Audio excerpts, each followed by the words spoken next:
introduce one of our featured speakers, and I do thank people for jumping up and saying what they said. It's not necessary everyone say something, but kind of like collectively we'll get it done. So it's kind of like a team, So back to Illinois, there was another player that came out from there, and he will say something about who brought them all out, who happens to be here too. So we certainly want to acknowledge him.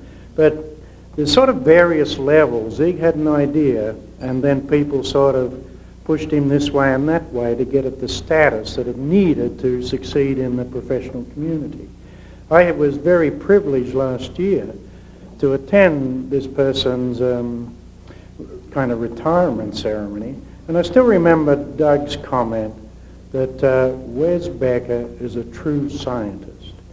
He forced the operation to look hard at data, at questions, at research, and with his incredibly strong behavioral psychology background, I believe he really pushed Zig to answer certain questions that the professional field need to be able to answer.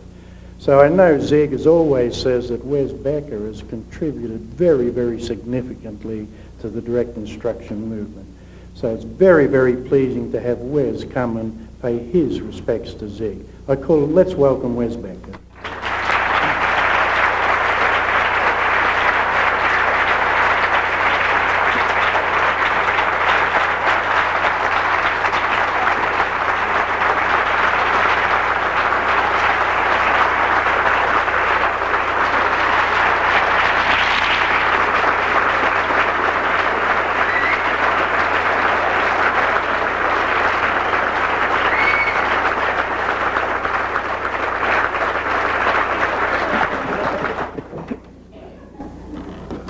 Didn't expect that. This is for Zig.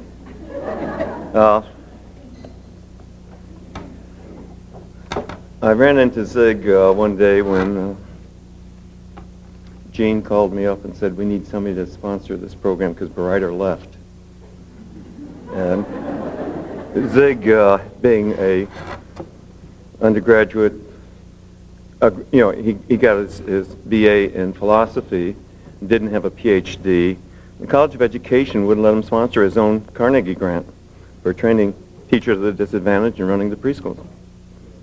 So they need someone to sponsor them, and they brought me in, and I said, well, I'll look at it, And what I saw was some of the most remarkable application of behavioral science I've ever seen, and Ziggy didn't know a thing about that. He just figured it out on his own.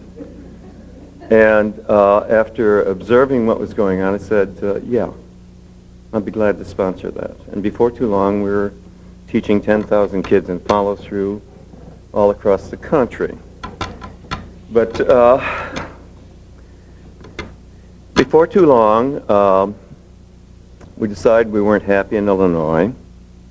So we had a little fight with the dean. He wouldn't give Zig an appointment in the college and some other junk. So we called up Barbara Bateman and said, hey, Barb, we want to move. Now, I was on Barb's doctoral committee, so she had to listen to me, We're thinking of moving 40 people, $800,000, and this huge project to Oregon. What do you think you can do? Well, what does she do? Within 10 minutes, she gets hold of Bob Mattson over here, who is head of special ed. And within 2 days, Bob's back to us with an offer, come to Oregon. And it was Robert, whom should stand up with his bald head over there.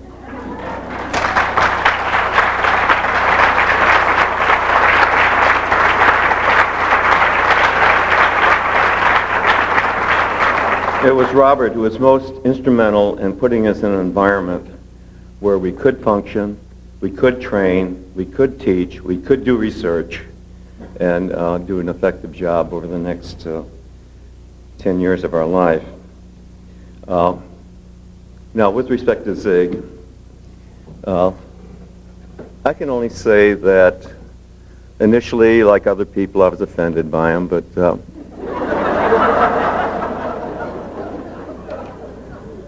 within a year or maybe two, I began to realize he was the first real genius I'd ever met.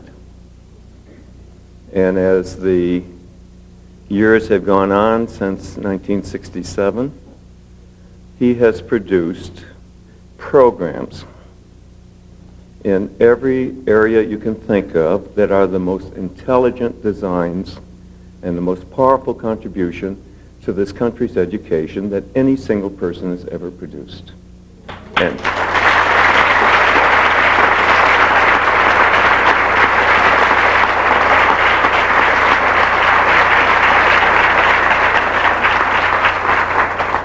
And for that, I'm most thankful, and that is my tribute to Ziggy.